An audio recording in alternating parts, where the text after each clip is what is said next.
नमस्कार दोस्तों, हमारे YouTube चैनल पर आपका स्वागत है।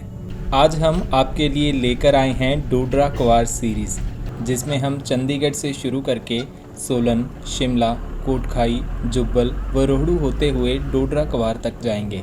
उम्मीद है हमारे पहले वाले व्लॉग्स की तरह ये व्लॉग भी आपको पसंद आएगा। तो चलिए शुरू करते हैं डोडरा क्वार सीरीज़। ओके।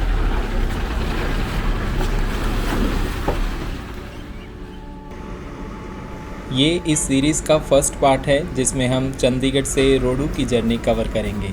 मैं रात 1 बजे चंडीगढ़ ISBT 43 पहुंच गया हूं और यहां से रोहड़ू जाने वाली बस लूँगा।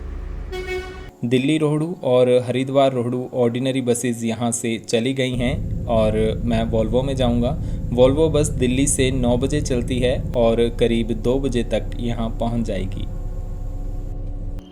यहाँ चंडीगढ़ सेक्टर 43 बस स्टैंड में रात को मैक्सिमम बसेस HRTC की ही दिखती हैं। मतलब दिन में यहाँ पर HRTC बसेस मिले ना मिले, पर रात को ज़रूर मिल जाती हैं। तो करीब 2:15 बजे मेरी बस यहाँ आ गई, जिसमें मैंने रोहड़ू का टिकट लिया। ये टिकट 880 रुपये का है।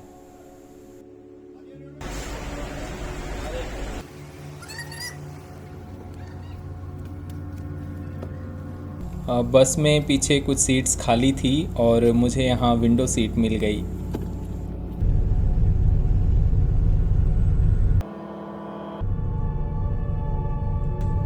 थोड़ी देर रुकने के बाद करीब 2:30 बजे बस यहाँ से चल पड़ी।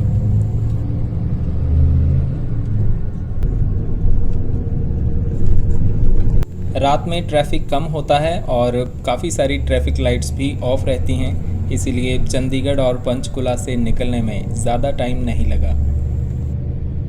यहाँ ये ट्रैफिक पुलिस ने बैरिकेड बीच में ही लगा दिए हैं, लेकिन इसे हटाने वाला यहाँ कोई नहीं है। फिर कंडक्टर ने खुद ही उतरकर इसे हटाया। इसके बाद जल्दी ही हम शिमला वाले रोड पर पहुँच गए। हमारी बस कालका परवाणू बाईपास से ना जाकर सिटी के अंदर से होकर गई, क्योंकि इनको परवाणू में डीजल भरवाना है। कालका और परवाणू में ना ही कोई सवारी उतरी और ना ही बस में बैठी, और बस सीधा HRTC के डीजल पंप पर जाकर रुकी। यहाँ हरिद्वार सोईधार बस भी रुकी थी और अब डीजल भरवाने के बाद ये निकल रही है।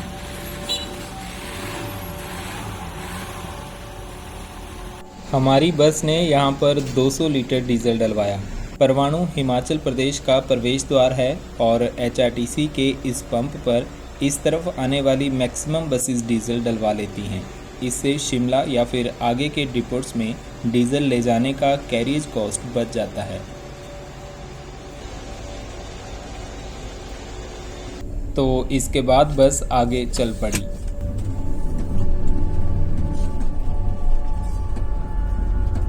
परवाणू से आगे अब रोड 4 लेन बन चुका है, तो बस भी बढ़िया स्पीड में उड़ते हुए जा रही है।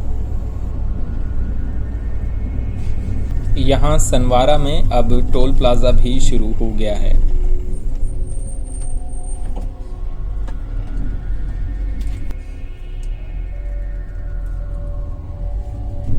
परवाणू शिमला 4 लेन प्रोजेक्ट सोलन तक तो ऑलमोस्ट कंप्लीट हो गया है, इसीलिए अब यहाँ पहुँचने में ज़्यादा वक्त नहीं लगता।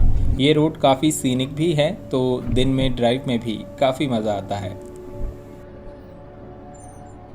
सोलन से आगे शिमला तक रोड का काम अभी चल रहा है। उम्मीद है जल्दी वो भी बनकर तैयार हो जाएगा। फिर शिमला से चंडीगढ़ की जर्नी में केवल 2 से 2.5 घंटे लगेंगे। इसके बाद हम धर्मपुर से होकर कुमारहट्टी पहुँचे। बस यहाँ से ब्डोक बाईपास होकर गई और हम 4 बजे सोलन पहुँच गए। सोलन में बस ओल्ड बस स्टैंड से निकली और रात की मैक्सिमम बसेस यहाँ ओल्ड बस स्टैंड से होकर ही निकलती हैं। सोलन से निकलने के बाद कब मेरी आंख लग गई मुझे पता ही नहीं चला। मेरी नींद तब खुली जब कंडक्टर साहब ने बोला कि शिमला वाले कर लो तैयारी। हम तब टूटी कंडी वाली क्रॉसिंग पर पहुंच चुके थे और उजाला भी हो गया था। करीब 6 बजे बस शिमला ISBT टूटी कंडी पहुंची, तो चंडीगढ़ से शिमला का 120 किलोमीटर का सफ़र हमने 3.5 घंटे में तय किया। शिमला तक आने वाले यात्री यहाँ नीचे ही उतर गए और इसके बाद बस ऊपर रोहड़ू वाले काउंटर पर रुकी। ये शिमला से कल्पा जाने वाली बस भी यहाँ से चलने के लिए तैयार है। शिमला का ये new bus stand Shimla city से थोड़ा बाहर यहाँ टूटीकंडी में है। यहाँ बस स्टैंड के अलावा पार्किंग, सिनेमा और काफ़ी सारी शॉप्स भी हैं।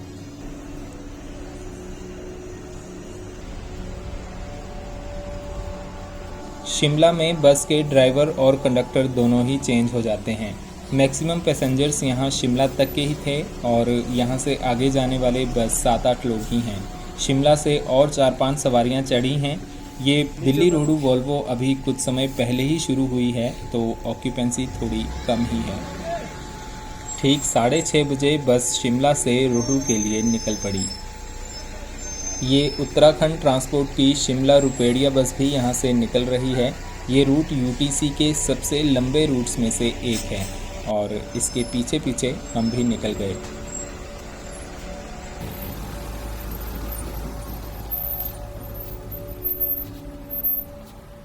शिमला से रोहड़ू का डिस्टेंस करीब 110 किलोमीटर्स है, जिसमें करीब 4.5 घंटे लगेंगे। तो करीब 11 बजे बस रोहड़ू पहुंच जाएगी।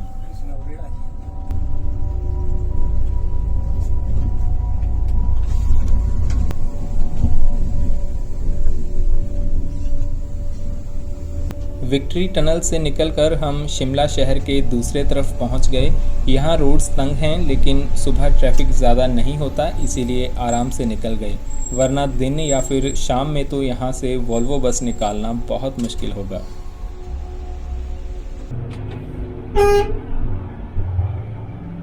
और भाई बस आज तक आ जाऊंगा, ये तो लगना टाइम का, ये तो शाम तक भी रह सकती है। ढली के बाद बस कुफरी की ओर निकली। यहाँ हम शिमला कल्पा बस के पीछे पहुँच गए हैं, जो हमसे 15 मिनट पहले यानी 6:15 बजे शिमला से चली है। अपने ड्राइवर इसको ओवरटेक करने का मौका ढूंढ रहे हैं, पर ये पिकअप वाला ना आगे जा रहा और ना ही जाने दे रहा। ड्राइवर साहब कहते कि आजकल एप्पल सीज़न में ये पिकअप्स वाले आगे पीछे कुछ नहीं देखते।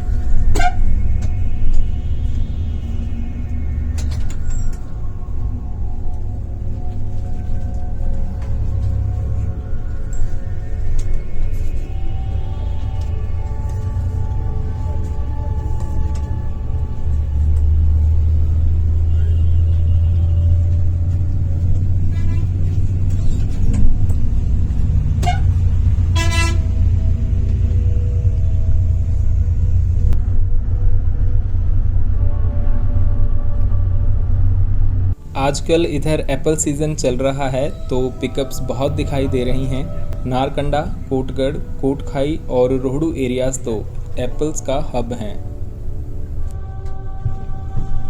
कुफरी और फागू होते हुए हम 7:30 बजे ठियोग पहुंच गए। यहाँ कुछ सवारियां बस से उतरीं और बस यहाँ से रोहड़ू की तरफ डाइवर्ट हो गई है।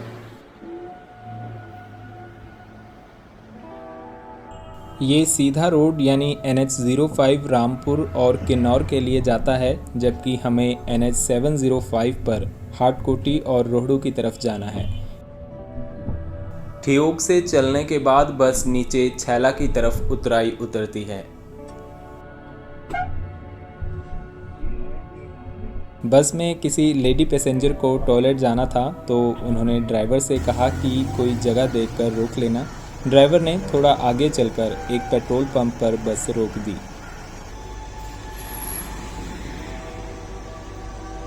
यहाँ से ये राइट साइड वाला रोड गिरिपुल, चौपाल और नेरवा की तरफ जाता है। इसके बाद फिर हम छैला गांव पहुँचते हैं।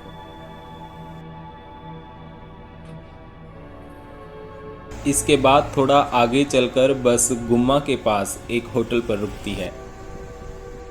यहाँ बस का ब्रेकफास्ट हाल्ट है और हम होटल अमाडा रॉयल में रुके हैं। 8:30 बज गए हैं और भूख भी लग रही है। मैंने यहाँ पर ब्रश वगैरह किया और फिर ब्रेकफास्ट में पराठे का ऑर्डर किया। खाना अच्छा था और पराठा बड़े दिन के बाद खाया तो मज़ा आ गया। दही और एक चीज़ पराठे के चार्जेस 55 रुपीज़ थे। अरे ब्रेकफास्ट के बाद हम गुम्मा मार्केट से होते हुए निकले और ये डॉगी बीच सड़क में ही सोया हुआ है।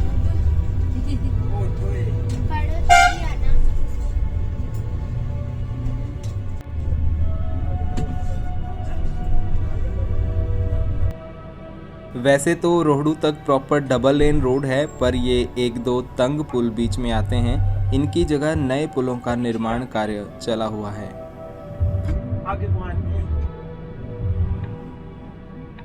गुम्मा से चलने के बाद अब अगला स्टॉप कोटखाई है। बस कोटखाई बस स्टैंड नहीं गई और मेन रोड पर ही सवारियां उतारकर खड़ा पत्थर की ओर चल पड़ी। कोटखाई से खड़ा पत्थर का रास्ता इन जंगलों में से होता हुआ है, जो कि काफ़ी सुंदर है। इसके बाद हम पहुंच गए खड़ा पत्थर। खड़ा पत्थर की हाइट 2700 मीटर्स है और शिमला और रोहड़ू के बीच ये सबसे ऊंचा पॉइंट है। सर्दियों में जब बर्फ़बारी होती है तब यहाँ रोड बंद हो जाता है। अगर रोड ज़्यादा दिन बंद रहे तो HRTC buses via Paonta Sahib और त्यूणी के रास्ते रोहड़ू तक जाती हैं।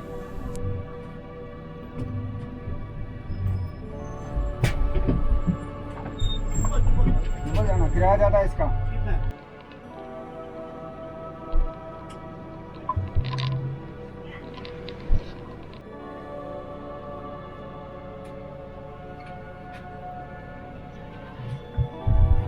खड़ा पत्थर से आगे आता है जुब्बल।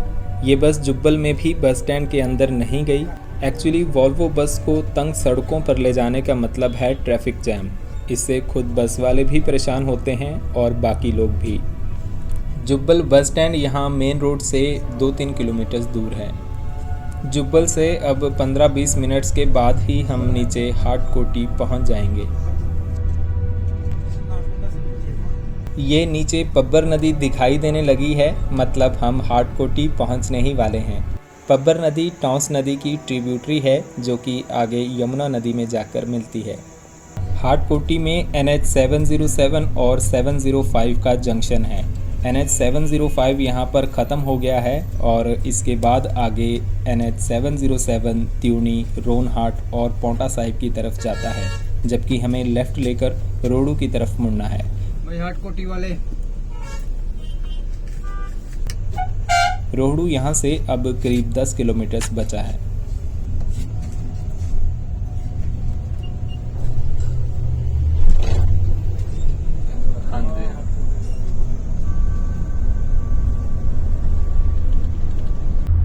हाटकोटी में माता हाटकेश्वरी का भव्य मंदिर है। मैंने सोचा है रोहड़ू में जाकर किसी होटल में चेक इन कर लूं और अपना सामान वहां रख कर फिर से यहां पर आऊँगा। तो चलो देखते हैं क्या बनता है। ठीक 11 बजे बस रोहड़ू पहुंच गई। यहाँ रोहड़ू में ट्रैफिक इतना है कि पूछो मत। हर तरफ गाड़ियाँ ही गाड़ियाँ। हो सकता है एप्पल सीज़न की वजह से इतना रश हो, बट हमें बस स्टैंड पहुँचने में ही काफ़ी टाइम लग गया।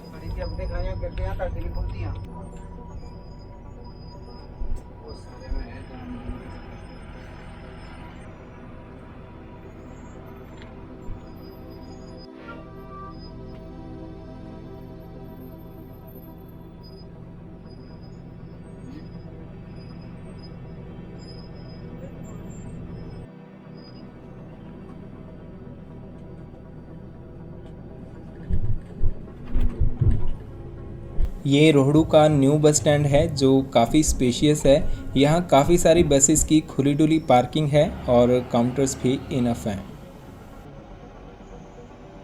इस बस स्टैंड से आपको दिल्ली, चंडीगढ़, हरिद्वार, देहरादून और शिमला या धर्मशाला वगैरह जाने के लिए सीधी बसें मिल जाएंगी।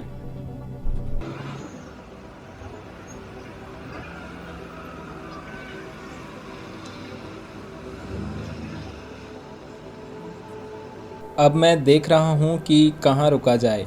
होटल मैंने पहले से बुक नहीं किया था, क्योंकि मैं सोच रहा था कि बस स्टैंड के नज़दीक ही कोई अच्छा सा होटल मिल जाए, लेकिन सब होटल्स यहाँ दूर दूर ही दिख रहे हैं। मैंने फिर HPTDC के होटल में रुकना बेहतर समझा। बस स्टैंड से थोड़ा ऊपर कोट रोड पर हिमाचल टूरिज़्म का दी चांशल होटल है, जो कि 10 मिनट्स के वॉकिंग डिस्टेंस पर है। मैं सीधा वहीं गया। होटल में जाकर देखा कि कंस्ट्रक्शन का काम चल रहा है, पर ग्राउंड फ्लोर पर रूम मिल गया।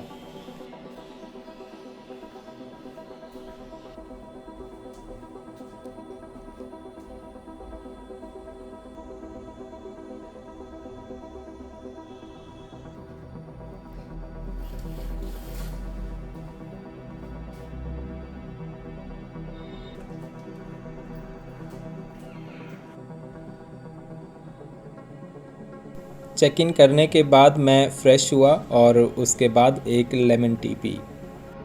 रात भर से जगा हूँ, इसीलिए अभी नींद भी आ रही है, पर मैंने हाटकोटी मंदिर जाने का सोचा है, तो सोना कैंसिल करके करीब 1:30 बजे मैं हाटकोटी के लिए निकला। यहाँ से मुझे फिर से बस स्टैंड जाना पड़ेगा, तो मैं 5-10 मिनट में बस स्टैंड पहुँच गया। रोहड़ू से दिल्ली जाने वाली AC डिलक्स बस काउंटर पर लगी थी और उसमें काफ़ी सीट्स खाली भी थी, तो मैं उस बस में हाटकोटी गया। रोहड़ू से हाटकोटी जाने में करीब 20 मिनट्स लगते हैं। मैं यहाँ हाटकोटी में उतर गया और बस फिर आगे शिमला की तरफ चली गई। आजकल एप्पल सीज़न चल रहा है, तो काफ़ी सारे ट्रक्स यहाँ से जा रहे हैं। वैसे इतने बड़े बड़े लोडेड ट्रक्स को यहाँ से ले जाना भी काफ़ी चैलेंजिंग जॉब है।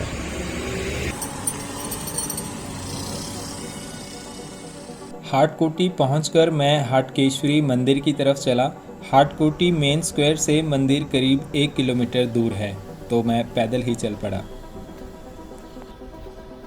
मंदिर की सीढ़ियां उतरते ही यहाँ प्रसाद की दुकान थी, तो मैंने भी यहाँ से प्रसाद ले लिया।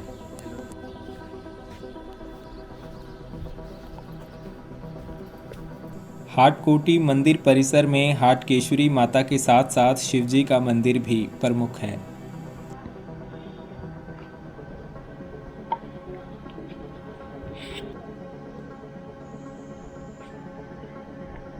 ऐसी मान्यता है कि ये मंदिर 3री शताब्दी में बनाया गया था, पर कहीं कहीं इसका निर्माण 6ठी से 9वीं शताब्दी के बीच होने के बारे में भी लिखा गया है। मंदिर काफ़ी पुराना है, बट काफ़ी अच्छे से मेंटेन किया हुआ है। लकड़ी और पत्थर से बना ये मंदिर काफ़ी भव्य लगता है। मुख्य मंदिर में माथा टेकने के बाद फिर मैं शिवजी के मंदिर में भी गया। इसके अलावा भी यहाँ पर दूसरे देवी देवताओं के मंदिर हैं। यहाँ मैं करीब 1 घंटा रुका।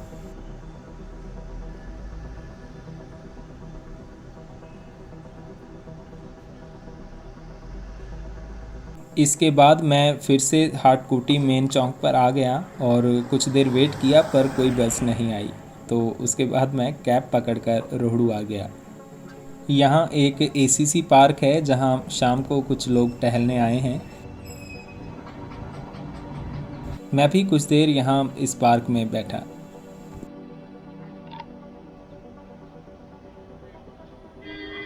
शाम को मैं रोहड़ू मार्केट में गया।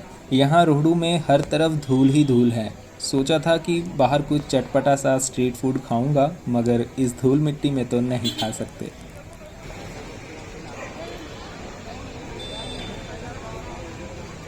ये रोहड़ू का पुराना बस स्टैंड है, जहाँ अब बैंक बना दिया गया है। रोहड़ू की मार्केट काफ़ी बड़ी है और रोहड़ू यहाँ हिमाचल प्रदेश के साथ साथ उत्तराखंड के कुछ गांवों की भी मेन ट्रेडिंग मार्केट है।